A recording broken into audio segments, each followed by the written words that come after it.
Picture this. I want you to imagine a world where you walk outside your home and the air is thick with uncertainty. You look around as you notice your surroundings and your community is grappling with the aftermath of the unprecedented wildfires. Your surrounding cities are being submerged below the harsh tides. And all those thriving ecosystems that you see all over National Geographic are dwindling, gasping for their last breath as their homes are destroyed and their population vanishes into extinction.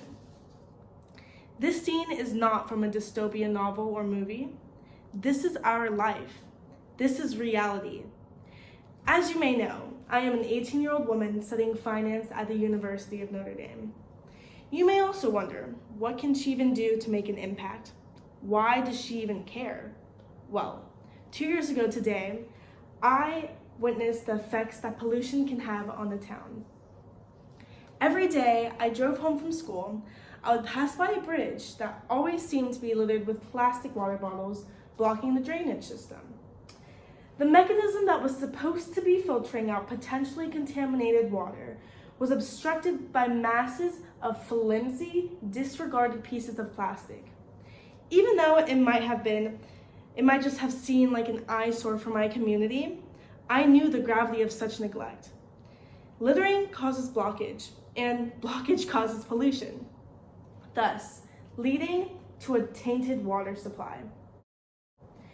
And as you can see here are just a few examples sourced from WKRN News 2 and the Tennessee Wildlife Federation.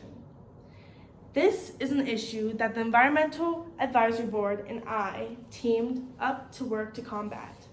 For some background, the Environmental Advisory Board, or EAB for short, is a board of members that was created to combat environmental issues, promote good stewardship, and also facilitate volunteer activities.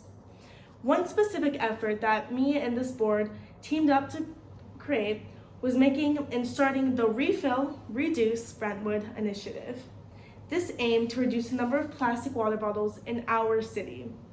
We wanted to tackle the root cause of this pollution, which is the overconsumption and use of plastic bottles. So what did we do? We established many water filter refill stations all over our city and hosted events and passed out complimentary reusable water bottles for our citizens. As an 18-year-old woman, just beginning her college career, I have and continue to make an impact on this crisis and call for change.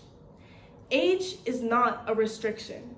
Your career path is not a restriction. Your skill set is not a restriction. And as we are all gathered here today, our world is transforming. A transformation that demands our empathy, our attention, and most importantly, our urgency of action. No matter what age, race, or whatever belief you have, this effect won't stop unless we do something about it. I also want to emphasize that this is not a lost cause. A lot of progress has been made. As a society, we are switching to more environmentally friendly forms of travel, such as biking to work, or switching to electrical vehicles, or taking public transportation.